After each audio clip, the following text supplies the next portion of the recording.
Welcome back. In this section, we're going to talk about sexting and just the overall judgment of what happens when we are online and we make certain decisions.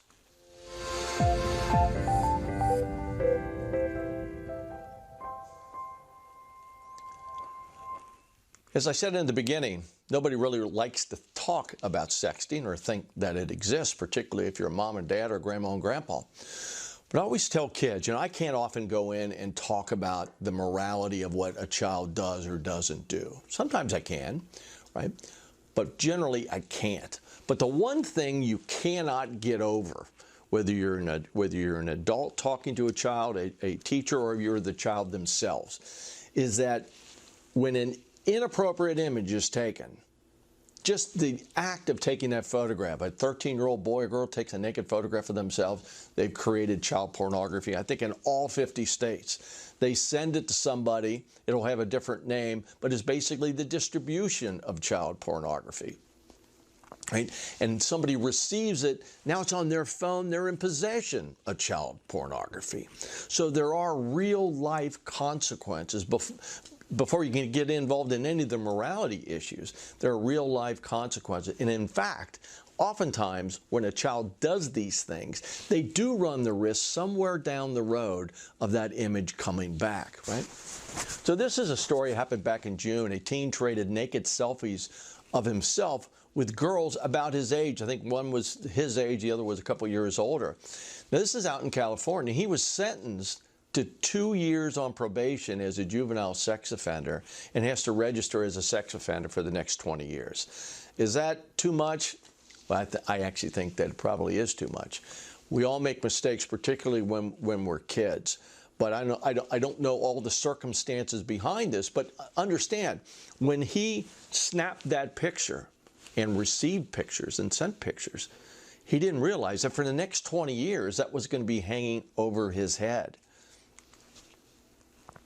So this is a study that was done in the Journal of the American Medical Association Pediatrics, which suggested that more kids under the age of 18 are sending and receiving inappropriate images than they were just 10 years ago. And I can tell you, based off of the research, which we'll talk about here in a moment, at least locally, that seems to be the case here as well.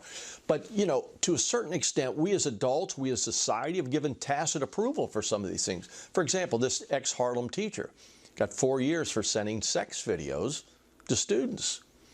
And here is a police officer in Marco, receives a reprimand for sexting while he was on duty. A Marion County youth pastor arrested in teen sexting. And then the richest man in the world didn't get arrested. He was over the age of 18. He was trading inappropriate photographs with an adult, right?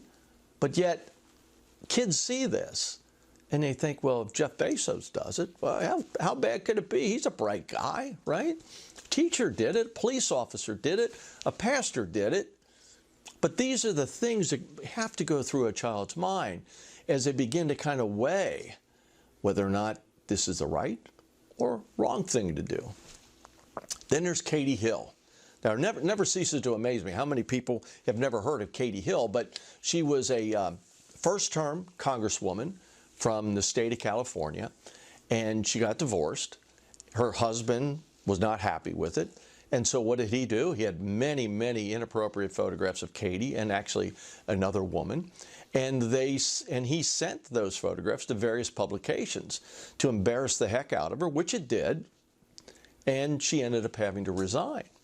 These are highly educated people, right, who for some reason need to exchange naked pictures, and they're willing to take the risk. This is not a moral conversation. Could be, but it's not. Why would an educated person take that chance? As I always tell kids, when you click send, you've given the power of that word, the power of that photograph or that video, and you put it in the hands of someone else who at some point might use that against you. And in the case of Katie Hill and many others, it did work against them. So last year we asked a question.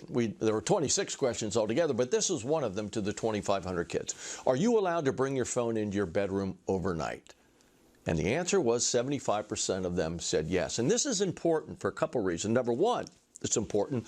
The overwhelming majority of inappropriate conversations and photographs and videos take place under your roof, generally in the child's bedroom, sometimes in a bathroom close to the child's room. And the other is because of sleep deprivation, right? When we go in and we talk to kids and we talk about sleep deprivation and, are they allowed to bring their phones into their bedroom and what have you now, they all chuckle because they all realize that they are online communicating, oftentimes among their peer group, sometimes not, to all hours of the evening, which affects their moods, it affects their ability to study, and many other things. One hidden risk factor, which recently was reported in Psychology Today, is the sleep problems that many kids have sometimes lead to depression and anxiety and even heart problems. Now we're going to talk about judgment. Now, judgment, I'm not talking about judgment just in terms of sexting. I'm talking about judgment as it relates to anything that we do, any place that we go, including our geographic location, and just the websites and apps that we use and the people that we communicate with, right? So this generation, particularly of young people that are using social media, are the first generation that will be judged based off of what they do on social media by people that have never met them and perhaps will never meet them. Social media and technology is a great thing, but you have to remember that it can be used against us.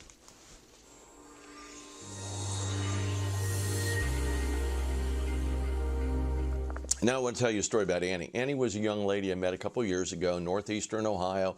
Very good student, very good athlete. She made one mistake over her 4-year time period in that high school, and that was when she was a freshman, age 14.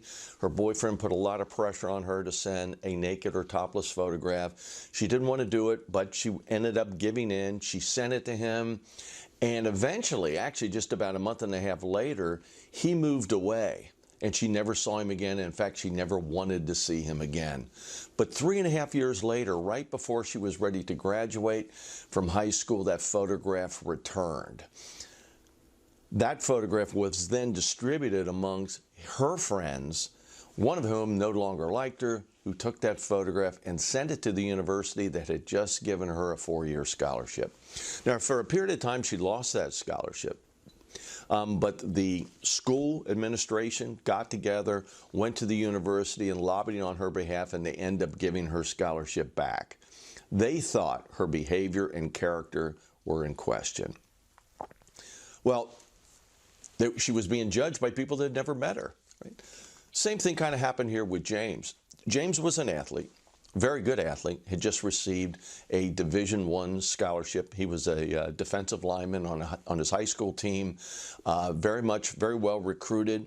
But one day, I think it was March of the year that I met him, or met his coach anyway, he had sent a tweet out, a very negative tweet, very misogynistic tweet about a young lady in the school that had said something negative about him.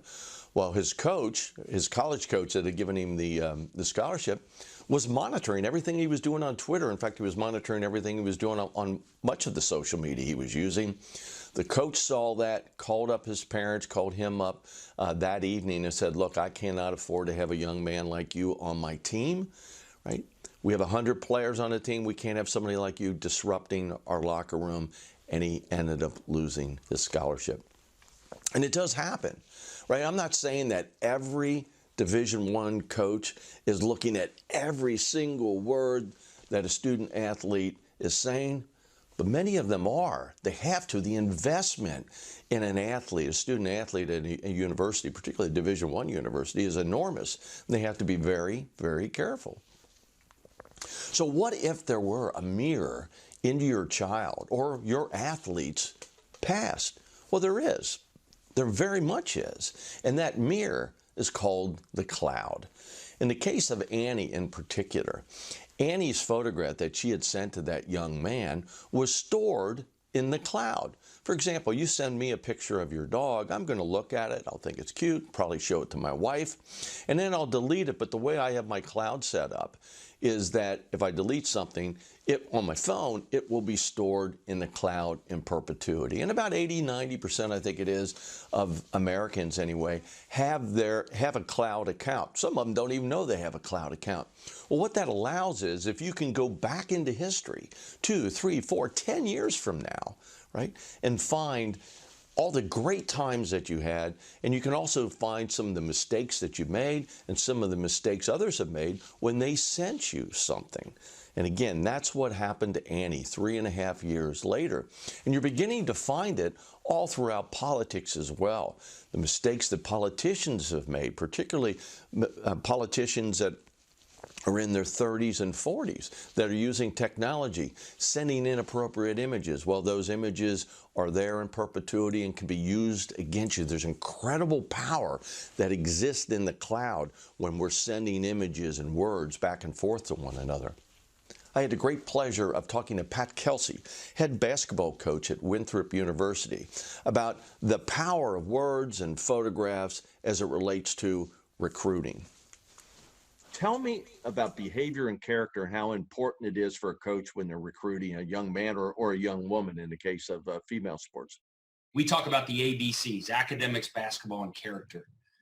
And all three are so darn important, but that piece of character, doing the right thing when nobody's watching, how do you live your life? How do you treat people?